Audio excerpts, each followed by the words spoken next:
didn't have that then, and the mall did allow me to come in after some changes. But then I ended up moving some years, opened up a store in Lynchburg, Virginia, and I really loved that store, really loved everything that was about that. But shortly thereafter, the opportunity to open up in Short Pump, and that was my dream location outside of opening up a store in DC in my hometown. Here in Richmond, Short Pump was my dream location, and so it was just best for me to go with my dream. That's what I always wanted. So Lynchburg, I couldn't put too much. I only have a team of 5, and so having 3, it was just kind of a lot. Can't spread yourself too thin. Can't spread yourself too thin. I do think we have to learn to not expand too quickly, because that can actually be a detriment. There's a lot of ego involved, and so I do sit and think about that, like how much of this was a smart business decision and how much was just an ego decision to say, I got 3 stores, That's not necessarily a good thing. I'd rather say I have one really amazing store. Stony Point, because they gave me my first shot, it was hard for me to close that store down. I think now we're kind of have to close because the mall is kind of essentially closing. I'm not sure if anybody has been there recently. It's like every store is kind of closing. So I honestly didn't want to leave. But next month will be our last month. But that's not really the thing. But being at Short Pump was my dream location anyway, so I'm happy about that. So that's kind of the journey of it all. Yeah, some tough decisions that you had to make and really sit back and think.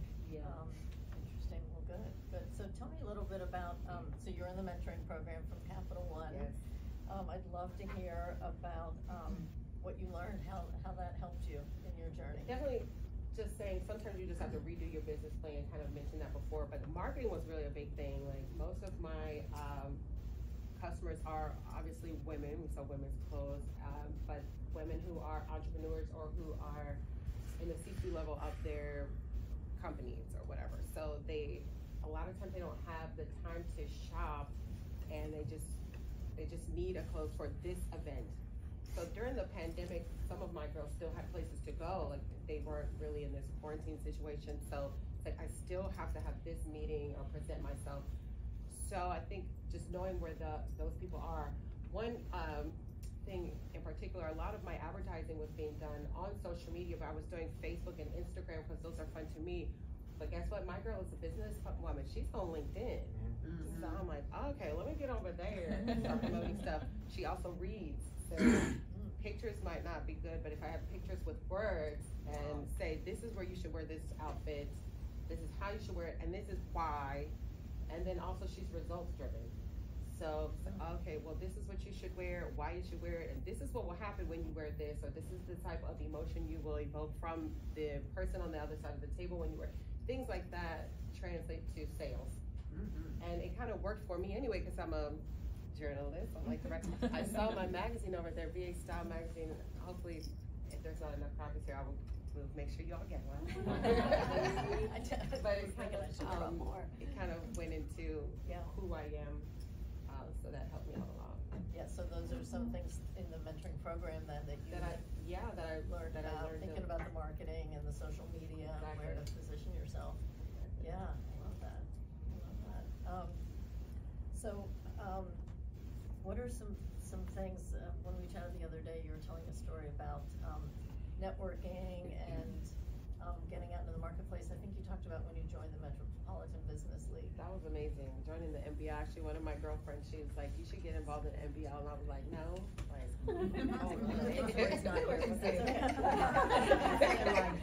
Well, that honestly, that's how I felt, because it was just another thing that you had to do, and I'm just like overwhelmed. I got so much stuff to do. Here's another thing, but it actually ended up being the best thing ever. I always toot the horn of the MBL, probably more so than the people that actually run the thing. I'm like y'all need to get involved in the MBL because they really do help. They connected me to Capital One, the mentorship program, and then so many other resources, the networking. The MBL really supports me. They have we did events together where a bunch of business women and men too. Men shop with me too. They shop for their loved one.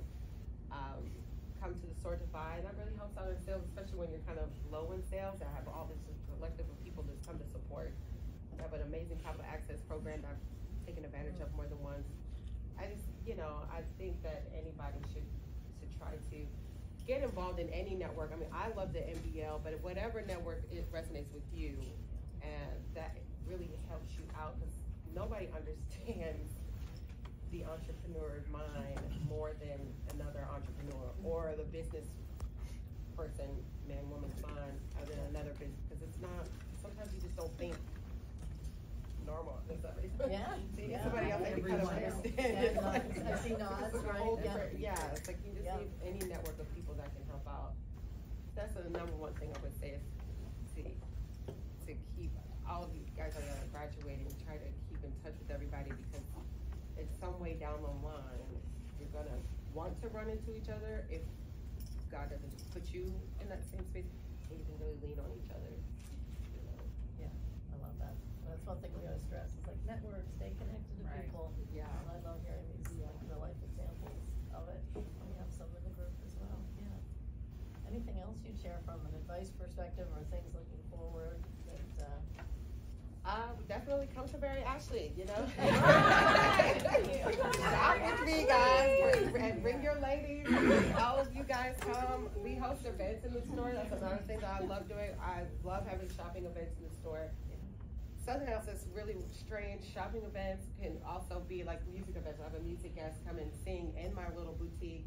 Literally, it's a private event with charcuterie. You could go so far with a charcuterie board and some champagne, let me tell you. So the charcuterie board, some champagne, and somebody will sing, or just whatever. Just that type of stuff, we need that. And I think people are really wanting that now, especially after, we're just a couple years out of the pandemic and the pandemonium. People want to kind of come together.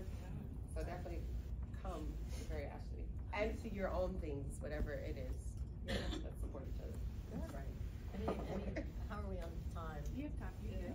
Oh, we have more questions. Okay, see, I was trying to speed through because we practiced this. Well, maybe someone in the audience has a question that they want to ask. I always have a question. Comment and question, because I'm a customer and I'm a big fan of you as a businesswoman. I think you are absolutely a boss in every sense, and I love your store. Like, it is absolutely for the busy woman, because I'll pop in 2 hours before an event, find something every time, and then leave feeling fabulous. So thank you for what you do for us. But also, I want to hear more about community. So how important is community to you and your business, and how have you been able to not only promote the business, but also create kind of like that philanthropic lens for your business? Yes, oh my goodness. So philanthropy is a big part. First of all, I love how, like, in Chicago, you were like one of my first customers.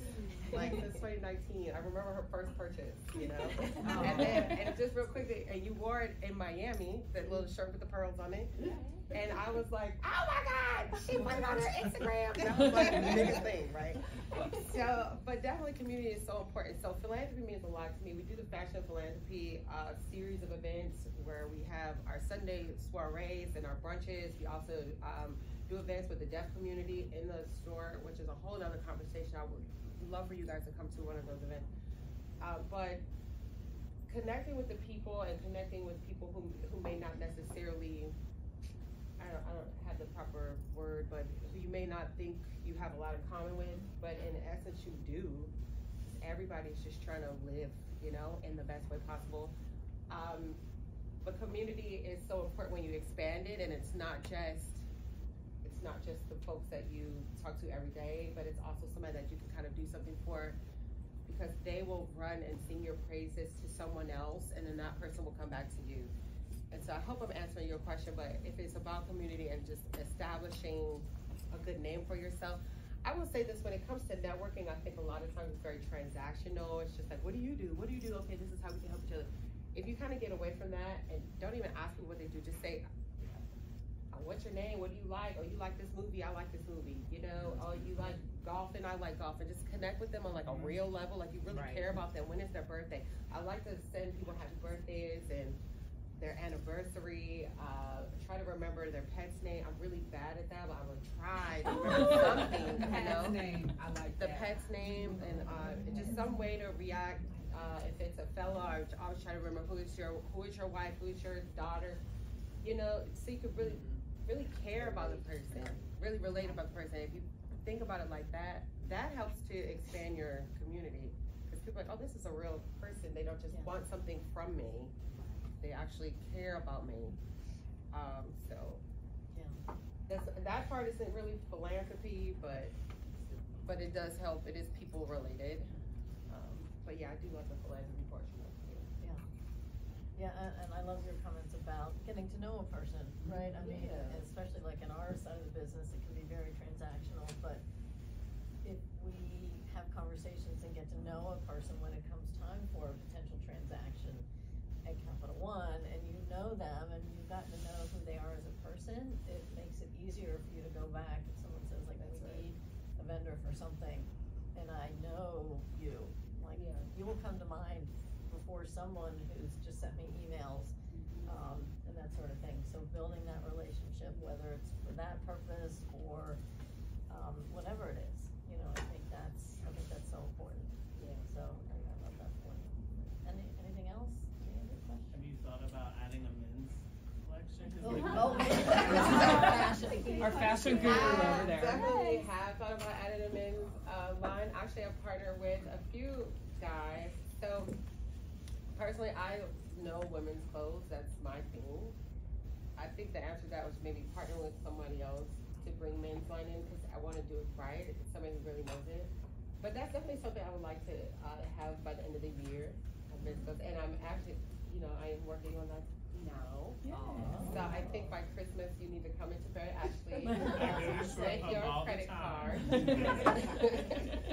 it on his calendar. Yes, put it on your calendar.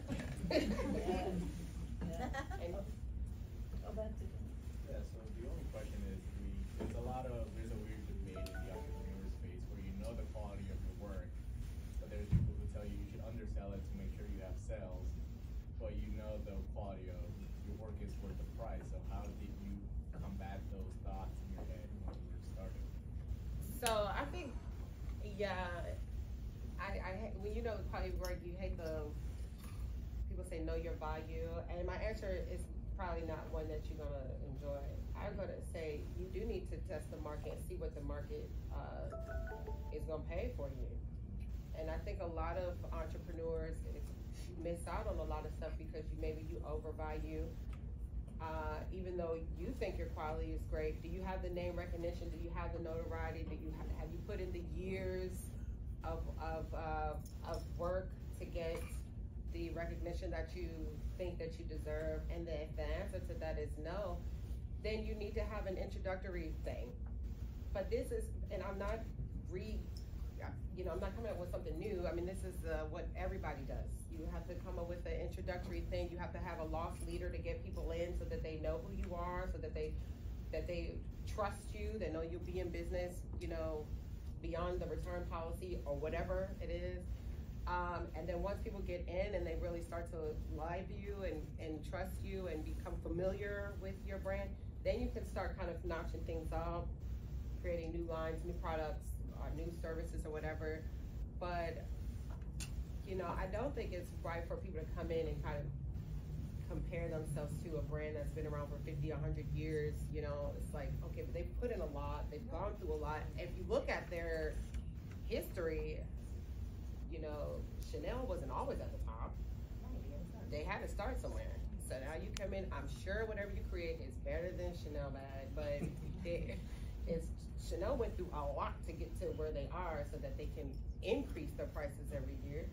You know, you have to kind of be more strategic in that. And so if we stop taking it so personal, get the ego out of it, and just say, okay, you know, I want to get here. How am I going to do that? Well, let me introduce a couple of bags at a decent price that people can maybe afford.